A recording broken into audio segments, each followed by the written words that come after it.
बिस्मिल्लाहिर्रहमानिर्रहीम। मैं शुक्रगुजार हूँ आपका कि आप मीरपुर ख़ास में जब मैं आया हूँ तो आप सभी देर इंतज़ार में थे।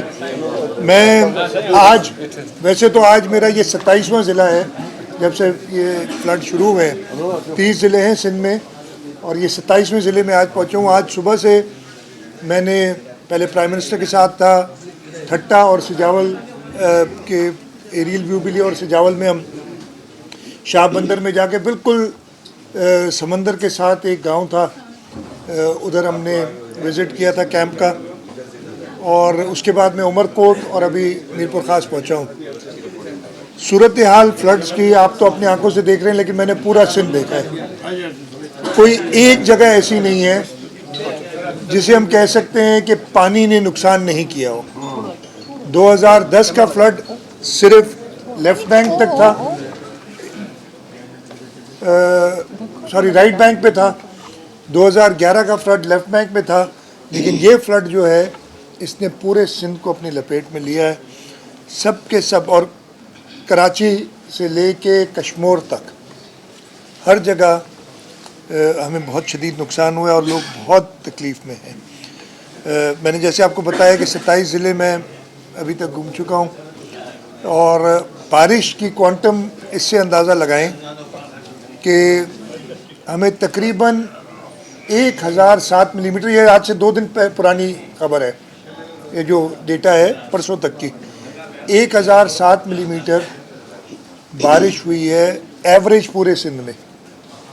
एक शहर हमारा पटीदन, उसमें 1700 मिलीमीटर बारिश पूरे मानसून में हुई है और सिर्फ एक दिन में 355 मिलीमीटर बारिश हुई थी, उसके अगले दिन 240 मिलीमीटर। तो ये एवरेज अगर आप लगाएं और पूरे सिंध की जो एरिया है उसे मल्टीप्लाई करें तो ये 1381 मिलियन एकड़ फिट पानी बनता है। और तरबेला डैम का स्टोरेज है 5.7 मिलियन एकड़ फिट। ये 242 तरबेला डैम का पानी अल्लाह ताला ने बरसाया है सूबे सिंध के ऊपर। और ज़रूर नुकसानात होंगे, ये आजमाइश है और इस आजमाइश में हम हुकूमत सिंध, पाकिस्तान पीपल्स पार्टी लोगों के साथ खड़ी है। चेयरमैन बिलावल भुट्टो जरदारी साहब ने खुद ग्राउंड पे दौरे किए हैं, इस वक्त भी वो लाड़काना और कंबर शहदाद कोट में मौजूद हैं। उन्होंने अपना जो यूरोप का दौरा था वो मनसूख किया और लोगों के साथ आके अपने बैठे हैं। मुझे उन्होंने ख़ास हिदायत की है कि हर जगह जाओ और लोगों की जो तकालीफ़ हैं उनको कोशिश करो कि जल्द से जल्द ख़त्म हों। बारिश रुकने के बाद परसों से बारिश कुछ कम हुई है, परसों भी थी, कल और आज 2 दिन थोड़ा सा सुकून मिला है अल्लाह ताला की तरफ से। और हमारी पूरी कोशिश है। टेंट्स मैं आपको बताऊं, हमारे पास अपने स्टॉक में पीडीएमए के पास 86,000 टेंट्स थे और 15 अगस्त तक हम बड़े कंफर्टेबल थे कि हम पूरे कर लेंगे। मानसून तकरीबन गुजर गया है, लेकिन जो 16 तारीख से लेके और आज तक बारिश हुई है उसमें वो 46,000 टेंट्स तो हमारे पहले 2-3 दिन में ख़त्म हो गए। पीडीएमए से हमें तकरीबन 12,000 टेंट मिले हैं और मैंने सिंध हुकूमत ने अभी 2,40,000 टेंट्स का ऑर्डर किया हुआ है जो हमें मिल रहे हैं। सारे पाकिस्तान के सारे मैन्युफैक्चरर्स जो हैं उन सब से ले रहे हैं। हमने पहले जब बारिश हो रही थी तेज़ और अभी तक और लोग सारे निकल आए थे, आपने देखा है रोडों पे लोग हैं, बेयार मददगार हैं। हमने डिप्टी कमिश्नर्स को ये ड्यूटी दी कि वो खुद जाके अपने स्टाफ के ज़रिए कुक्ड फूड पहुँचाएँ। कोशिश हर तरीके से की है। अनलिमिटेड हमने कहा है फंडिंग अवेलेबल है डिस्ट्रिक्ट्स में, आप यूज़ करें, लोगों के ऊपर ख़र्च करें। अब इस फेज़ में जब बारिश रुक गई है, यूटिलिटी स्टोर्स कॉरपोरेशन के साथ हमारी बात हुई है और हमने उनको ऑर्डर प्लेस कर दिया है और हर डिस्ट्रिक्ट में सिंध के एक अच्छी क्वांटिटी में राशंस बैग आएंगी, टेंट आएंगे ताकि लोग वापस जा सकें। जो डैमेज हुआ है, अच्छा उससे पहले मैं पानी निकालने की बात कर दूं, इसलिए कि इस वक्त सबसे पहले हमारा काम था रेस्क्यू का, फिर रिलीफ का, उसके बाद है ये पानी निकले ताकि लोग अपने घरों को वापस जा सकें और फिर रिकन्स्ट्रक्शन का फेज़ आएगा। इस सिलसिले में भी हमने बड़ी डिटेल मीटिंग की है, इरिगेशन वालों को भी साथ रखा और 1-2 तजावीज़ आई हैं जिसको मैंने एक्सेप्ट किया है और अभी मैं यहाँ से जाऊँगा हैदराबाद तो इसलिए कि वो 2 डिवीज़न्स के दरमियान इशू है, मीरपुर ख़ास और हैदराबाद, तो उस कमिश्नर को भी बिठा के मिनिस्टर इरीगेशन इस वक्त भी हम बात कर रहे हैं, तो LBOD पे मौजूद हैं और उनसे भी मैं उनको भी ले लूँगा लाइन पर, और फैसला करेंगे ताकि इलाके से पानी जल्दी निकाला जा सके। हाउस डैमेजेस की मैंने जिक्र किया है और मैंने मीटिंग को बताया, और मैंने ये प्राइम मिनिस्टर साहब को भी और सारी इंटरनेशनल एजेंसी भी बता रहे हैं। हमारा जो 2017 का सेंसस था उसमें कच्चे मकानात के भी नंबर है, वो तकरीबन 30 लाख कच्चे मकानात हैं सूबे सिंध में। मैंने प्राइम मिनिस्टर साहब को कहा है और मैंने कहा है कि जी आप 25 लाख तो समझें कि मुनम्मिद हो गए, और बाकी जो 5-1 लाख अगर बचे भी हैं तो रहने के काबिल नहीं है, वो खतरा हो सकता है। अगर कोई शख्स उसमें जाकर रहेगा वो छत गिर सकती है और नुकसान हो सकता है। तो हमें सब के लिए कोई एक स्कीम और एक प्रोग्राम बनाना पड़ेगा कि कच्चे मकानात बनाए हमने, इसलिए कि आप ये समझ सकते हैं कि हम इस वक्त तक तो रेस्क्यू फेज़ में और रिलीफ फेज़ में हैं, और अब इस पर हम काम कर रहे हैं, और मैंने अलग एक टीम बनाई है जो कि ये मकानात के लिए एक तरीक़ेकार निकाले कि लोगों को सर पे कुछ ना कुछ छत मिले। हमने ऐसे भी सोचा है कि हम लोगों को कुछ बना के दें और फिर वो आप आगे अपना ऐड करते जाएं चीज़ें। तो ये क्रॉप्स, कॉटन की फसल मुकम्मल तबाह है, शुगर केन को बहुत शदीद नुकसान हुआ है, हमारी खैरपुर में खजूर की फसल होती है मुकम्मल तबाह है। फिर आप आ जाएं चावल की फसल भी बहुत ज़्यादा नुकसान हुआ, वो भी आप 70-80% समझे कि हमारी ख़त्म है। ये सारी चीज़ें हमने बताई हैं, और अगर इस तरीके से रहा तो ज़मींदार या हारी आगे गंदम भी नहीं उगा सकेगा, और हमारे ऊपर एक मसला आ जाएगा, फूड इनसिक्योरिटी हो जाएगी। उसके लिए हम गंदम के लिए एक जो उसकी रिज़र्व प्राइस होती है उसमें भी खातिर ख्वाह इजाफा करें ताकि इंसेंटिव मिले और लोग गंदम उगाएं, और उसके साथ साथ हम रिलीफ आबादगारों को भी देंगे, ख़ास तौर पे छोटे आबादगारों को, ताकि वो अगला अपना फसल कम से कम जो है वो काश्त कर सके। लाइफ स्टॉक के लिए भी हमने कहा है कि मुकम्मल असेसमेंट की जाए, और हमारी कोशिश यही होगी कि जो लोगों का गुज़र सफ़र अपने माल मवेशी पे है उनको जो नुकसान हुआ है उसका भी अजाला किया जाए। लुब लबाब यह है कि एक बहुत मुश्किल मरहला है, ऐसी जो आजमाइश हमारे ऊपर पहले नहीं आई। हमने अपने आँखों से, मैंने तो 76 का फ्लड भी देखा था जब आया था, फिर मैंने अपने आँखों से ये 2010, 2011, 2012 फिर 2020 ये सारे फ्लड्स देखें। मैं सेफली कह सकता हूँ आप 2010, 11, 12 और 20 के फ्लड को मिलाएं तब भी इस जैसा आजमाइश हमारे ऊपर नहीं आई। आजमाइश में अल्लाह ताला हमें हिदायत भी दें और हमें हिम्मत भी दें, और मैं आप सबको मीडिया के तवज्जुह से, मैं मीडिया से कल भी मैंने गुजारिश की है कि आप भले मुझे क्रिटिसाइज़ करें, आप हुकूमत सिंध को करें तो सही, लोगों को बताएं तो सही कि ये नुकसान हुआ है, और हुकूमत कर रही है या नहीं कर रही है वो अपनी जगह पे वो आप जो कहें। लेकिन इस वक्त अनफॉर्चुनेटली परसों तक मीडिया को सिंध के सैलाब का लगता था कि इल्म ही नहीं था, और इश्यूज बहुत सारे वो उठा रहे थे, लेकिन सिंध के सैलाब का कोई इल्म ही नहीं था।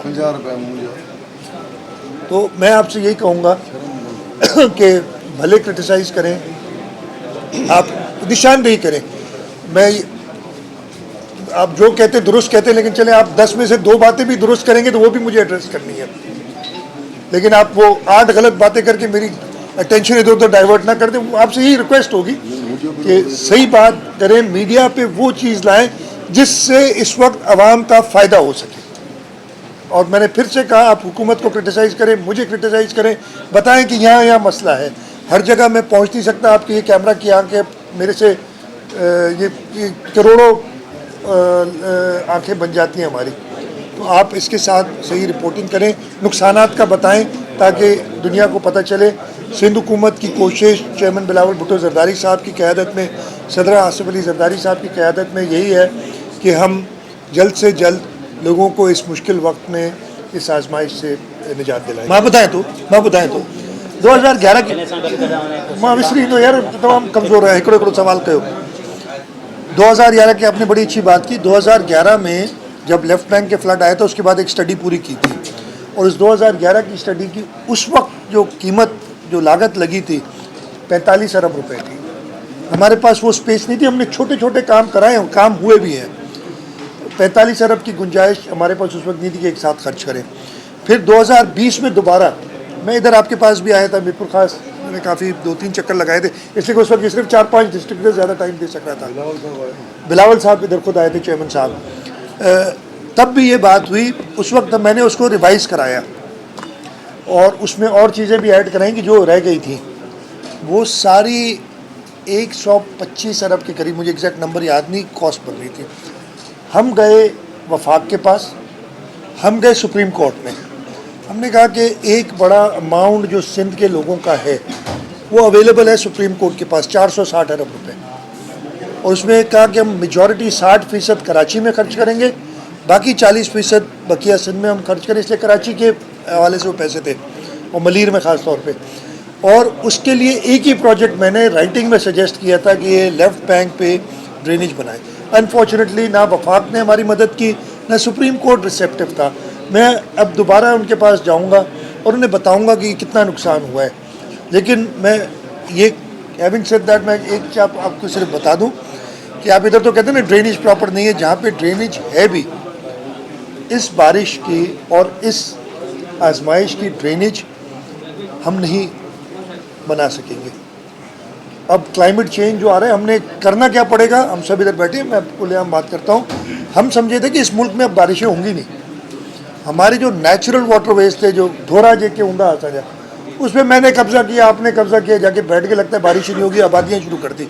अभी भी मसला ये हो रहा है, और ये अभी की बात नहीं है, ये पिछले साल नहीं हुआ, 10 साल में नहीं हुआ, ये पिछले 100 सालों की कहानी है हमारी। जैसे आबादी बढ़ी है, हमने खुद अपने लिए, कुदरत से आप लड़ नहीं सकते, कुदरत से आप लड़ नहीं सकते। अगर आप ऐसे काम करेंगे, कभी ना कभी आपको उसकी खुमियाजा जो है मूंखे मां जवाब दी ना, जो कुदरती आए आजमाइश हुई। पर हिकिड़ी ॻाल्हि तव्हां सोचो, हिन खां घटि बरसात में, इससे कम बारिश में 2020 में LBOD पे कितनी ब्रीचेस पड़ी थी, हो गए इधर इंजीनियर मंसूर है अञा वधीक हुई टोटल, आगे बदीन में आज से 4 दिन पहले तक सिर्फ एक ब्रीच थी बदीन में 300, तो भी और ब्रीचेस पड़ी इस वक्त भी उस वक्त। तो ये कुछ हुआ होगा तभी तो कुछ बचत हुई है, और इससे ज़्यादा बारिश हुई है। उस वक्त मुझे गेज मंसूर कितने है, मंसूर मुझे याद नहीं रहता, वजीर होता था तो ज़्यादा याद रखता था चीज़ें इरिगेशन की, लेकिन उस लेवल से 2 से 3 फुट ऊपर पानी इस वक्त चल रहा हो, ब्रीचेस नहीं पड़ी है, तो कुछ ना कुछ तो किया है। लेकिन अभी हमने बिल्कुल अपने लोगों के बचाने के लिए इंश्योर करना है कि अब ये हर जो क्लाइमेट चेंज, जो मौसमियाती तब्दीली हो रही है, ये ज़्यादा फ्रीक्वेंट आएंगी चीज़ें, हम इसका ख्याल रखना है। आखिरी सवाल कर ले, फिर मैं आगे जाऊँगा। कह रहे हैं कि 25 लाख घर गिर गए, ये तो कच्चे घर हैं, पक्के घर अलग है, बिल्कुल है, जमीन खराब हो गई है, कन की पैदावार नहीं हो सकती, और आप सपोर्ट का भी ऐलान कर रहे हैं कि हमें सपोर्ट भी करूँगा। ये सिंध गवर्नमेंट के पास कहाँ से फाइनेंशियल रिसोर्स आएंगे? मेरे भाई बिल्कुल प्लान बनाया है, लेकिन हम अकेले नहीं कर सकते। 2010 में आपको याद होगा, सदर आसिफ अली जरदारी साहब थे जब सदर पाकिस्तान, उन्होंने इंटरनेशनल हेल्प के लिए अपील्स की थी और मिली थी, और उसकी वजह, एक बहुत बड़ी वजह ये आपकी कैमरा थी, जो कि अनफॉर्चुनेटली 2022 में किसी और जगह लगी हुई है। मैं आपको बड़े ब्लंटली कह रहा हूँ, उस वक्त सदर साहब ने अवेयरनेस दी थी, सदर साहब ने पूरी दुनिया को किया था, वो तब किया था जब आपने मदद की थी। और ये विजुअल्स, और ये अब कल बहुत मुझे अफसोस हुआ, और मैं उनके साथ खड़ा हूँ, खैबर पख्तूनख्वा में जो हुआ है, वो देख के लोगों के दिल दहल जाते हैं। लेकिन अनफॉर्चुनेटली सिंध में भी ऐसे बहुत मनाजिर थे जो आपकी कैमरा की आंख उस वक्त कुछ और दिखा रही थी। मैं बहुत माजरत के साथ आपसे कह रहा हूँ, इसलिए आपकी मदद की मैंने सबसे पहले ज़रूरत की कि अगर आप हमारा साथ देंगे और दुनिया को अवेयरनेस होगी, तो हम इंशाअल्लाह ताला लोगों की इस तकलीफ़ का इज़ाला थ्रू इंटरनेशनल सपोर्ट कर सकेंगे। ठीक है, खैरपुर का भी मुआयना किया, आज उन्होंने ठट्टा और सिजावल ज़िले का मुआयना किया। मैं आपको ये बता दूं, और आपने खुद देखा होगा, आप लोग मीडिया से हैं, सिंध का कोई इलाका ऐसा नहीं है जो इस वक्त बचा हुआ है। लगता है कि दरियाए सिंध पूरे सिंध की धरती पे फैल गया है, हर जगह पे पानी है। मैंने अभी बता रहा था, मैंने मीटिंग की अभी उमरकोट में और उनकी फर्स्ट हैंड इंफॉर्मेशन ली और मैंने उनको वो सैटेलाइट इमेज भी दिखाई कि जो इधर पानी आपको नज़र आ रहा है, अगर आप जाएंगे लाड़काना, खैरपुर, कंबर, दादू, वो जो सैटेलाइट इमेज से पानी नज़र आ रहा है वहाँ कई गुना ज़्यादा है इधर से। लेकिन ये ज़िला भी बहुत टोटली आफतज़दा और हमने इसको आफतज़दा करार दे दिया है। अभी तो इसमें ड्रेनेज का भी, जो ऊपर शहीद बेनज़ीर आबाद से सांगड़ से पानी यहीं से गुजर के जाएगा आपके पिथौरों के इलाके और इस तरफ समारोह से। हम ये एक बहुत बड़ी कैलेमिटी है। 2010 और 2011 के फ्लड्स को मिला दें, उससे भी ज़्यादा बड़ी कैलेमिटी, इसलिए 2010 में सिर्फ राइट बैंक के कुछ डिस्ट्रिक्ट्स अफेक्ट हुए थे, 2011 में लेफ़्ट बैंक के, 2020 में फिर लेफ़्ट बैंक के जिसमें उमरकोट भी शामिल था, अफेक्ट हुआ था। लेकिन इस साल अल्लाह ताला ने इम्तिहान लिया है और आजमाइश ली, हमारी अब पूरा सिंध अफेक्टेड है। इस वक्त जैसे मैंने बताया, मैं हर जगह जा चुका हूँ, लोगों से फ़र्स्ट हैंड इंफॉर्मेशन भी ली है। हमारी कोशिश है, बारिश परसों से कुछ कम हुई है, परसों भी थी, कल से, और जब तक बारिश चल रही थी वो रिलीफ का एफर्ट करना ज़रा मुश्किल था। इस वक्त हमने जो भी हमारे टेंट्स का स्टॉक था वो ख़त्म किया। हमने 2,40,000 टेंट्स और ऑर्डर किए हैं। हमने राशन बैग्स ऑर्डर कर दिए हैं ताकि लोगों को पहुंचाए जा सकें। मुझे पता है, इधर मैं अभी इस कैंप में आया हूँ, ये उमरकोट में जो कैंप है, तो इधर के जो गरीब लोग हैं वो कहते हैं कि जी हमें अपने घर भेजो, चाहे हमें एक टेंट दो, इधर हमें मज़ा नहीं आ रहा, हम खुली हवा में अपने रहना चाहते हैं। इंशाल्लाह ताला कोशिश होगी कि हम हर एक को टेंट दें, राशन दें। 15 दिन से 1 महीने का राशन हमारी इरादा है कि हम दें, जब तक वो कुछ अपने पाँव पे खड़े हो सके। उसके साथ साथ जो इनके मकानात हैं जो मुकम्मल तौर पे तबाह हो चुके हैं, प्राइम मिनिस्टर से बात हुई है, उसमें भी उनकी मदद करें। चेयरमैन बिलावल भुट्टो जरदारी साहब ने प्राइम मिनिस्टर साहब से बात करके, और प्राइम मिनिस्टर साहब के शुक्रगुजार हैं, उन्होंने एग्री किया कि बेनज़ीर इनकम सपोर्ट प्रोग्राम, वो प्रोग्राम जो मोहतरम आसिफ अली जरदारी साहब ने शहीद मोहतरमा की याद में शुरू किया था, जो 2010 और 2011 के सैलाब ज़दगान को पाकिस्तान कार्ड और वतन कार्ड के तरीके से मिले थे। इस साल बेनज़ीर इनकम सपोर्ट प्रोग्राम के ज़रिए 25,000 रुपये फ़ी अफेक्टेड ख़ानदान, उसकी डिस्ट्रीब्यूशन शुरू हो चुकी है। उधर मुझे कुछ, मैं बता रहा हूँ जी, इसमें 2,000 करोड़ मैं बता रहा हूँ, जिसकी मैंने इधर हुक्म किया है, जहाँ पे भी ऐसा हुआ है उस शख्स वो अपने आप को जेल में देखेगा। गरीबों के लिए जो इस वक्त कर रहा है, मैंने DIG से कहा है और ये जिम्मेदारी मैंने कहा है डिस्ट्रिक्ट एडमिनिस्ट्रेशन की है कि उनका बंदा साथ खड़ा हो, और अगर कहीं गलती हुई तो डिस्ट्रिक्ट एडमिनिस्ट्रेशन उसकी ज़िम्मेदार होगी। और बेनज़ीर इनकम सपोर्ट प्रोग्राम जो एक गरीबों के लिए बेनज़ीर साहिबा के नाम से हम पैसे दे रहे हैं लोगों को, उसमें कोई भी बर्दाश्त नहीं करेंगे ऐसी कटौती।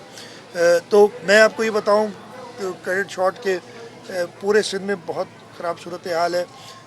यहाँ पे मैंने हर डिस्ट्रिक्ट में एक मिनिस्टर को इंचार्ज किया हुआ है, फोकल पर्सन, ताकि वो कोऑर्डिनेट करे। बाकी सारे MNA MPA उनके साथ हैं। यहाँ सरदार शाह साहब देख रहे हैं उमरकोट ज़िले को, और इस वक्त जो ज़रूरी चीज़ें, टेंट्स, और मैंने राशंस की बात की, डी वाटरिंग का जो सिलसिला है उस सिलसिले में भी खुर्रम दस्तगीर साहब को प्राइम मिनिस्टर छोड़ के गए, सिंध आज आए थे। मैं आज प्राइम मिनिस्टर के साथ, जैसे मैंने बताया, ठट्टा और सजावल था, वहाँ से जैसे प्राइम मिनिस्टर गए मैं इधर उमरकोट आया हूँ, और खुर्रम दस्तगीर साहब को प्राइम मिनिस्टर हैदराबाद छोड़ के गए कि वो बिजली के जो इशूज़ हैं वो रिज़ॉल्व करे। इधर मुझे ट्रांसफार्मर्स और टेम्प्रेरी कनेक्शंस की बात हुई है, वो इंशाल्लाह ताला पूरी करेंगे, पानी निकल सके। फ़िल्ट्रेशन प्लांट्स की बात की गई है कि फ़िल्ट्रेशन प्लांट मिले, लोगों को पीने का पानी मिले, इसलिए कि उसकी वजह अगर हम साफ़ पानी नहीं मुहैया कर सके फिर बीमारियाँ शुरू होंगी। इधर मेडिकल कैंप भी आपने देखा लगा हुआ है, और उन्होंने यही मुझे बताया कि सबसे बड़ा प्रॉब्लम गैस्ट्रो का है और स्किन डिजीज़ का है। दवाएं कहते हैं हमारे पास मौजूद हैं। मैंने DHO इधर बात हुई थी, डॉक्टर्स का, मैं आपके तवज्जुह से कहता हूँ कि जी अगर उमरकोट ज़िले में कोई डॉक्टर है जो अपनी सर्विसेज पेश करना चाहते हैं, हम उसको इमीडिएटली टेम्प्रेरी तौर पे एम्प्लॉय करेंगे जब तक ये इमरजेंसी ख़त्म हो, जब तक पब्लिक सर्विस कमीशन के ज़रिए रिक्रूटमेंट वगैरह हो वो डॉक्टर्स अवेलेबल करेंगे। मैंने कमिश्नर डीसी सरदार शाह साहब, नवाब तैमूर सबको कहा है, साहिब मीर अली शाह भी हमारे साथ थे, सबको कहा है कि आप देखें। और हुकूमत पैसों के मामले में हम अपनी डेवलपमेंट की बजट हमें कट करनी पड़ेगी, इसलिए कि एक इंसानी अलमिया हो गया और वो हम कट करेंगे, लेकिन हम अपने लोगों को इस मुश्किल वक्त में अकेला नहीं छोड़ेंगे। हमारे पास जो भी स्टॉक्स थे वो ख़त्म हुए, हमने एडिशनल ऑर्डर किए हैं। हमें प्राइम मिनिस्टर साहब ने कहा है कि 1.5 मिलियन मॉस्किटो नेट्स उनको कहीं से मिले हैं, 2 मिलियन मिले हैं, जिसमें उनका 1.5 मिलियन वो उनको भेज रहे हैं। इंशाल्लाह वो भी जल्द आएंगे और हम अपनी प्रोक्योरमेंट भी करेंगे। कोई नहीं बर्दाश्त होगा। मैंने तो कहा है डॉक्टर्स कहीं पे भी नज़र आएँ आप उनको रिक्रूट करो और हम उनको और इंशाल्लाह ताला मैं हर आदमी तक पहुंचूंगा। ये पहली बार या आखिरी बार नहीं आया हूँ। मैंने वो कैंप्स 2020 में भी विज़िट किए जो भितों पे हैं, और इस वक्त मैंने चूँकि मीरपुर खास आगे जाना है, अभी पानी निकालने का इशू, और इधर एक मिनिस्टर इंचार्ज बैठा है, इंतज़ामिया पूरी है और हम लोगों को अकेला नहीं छोड़ेंगे।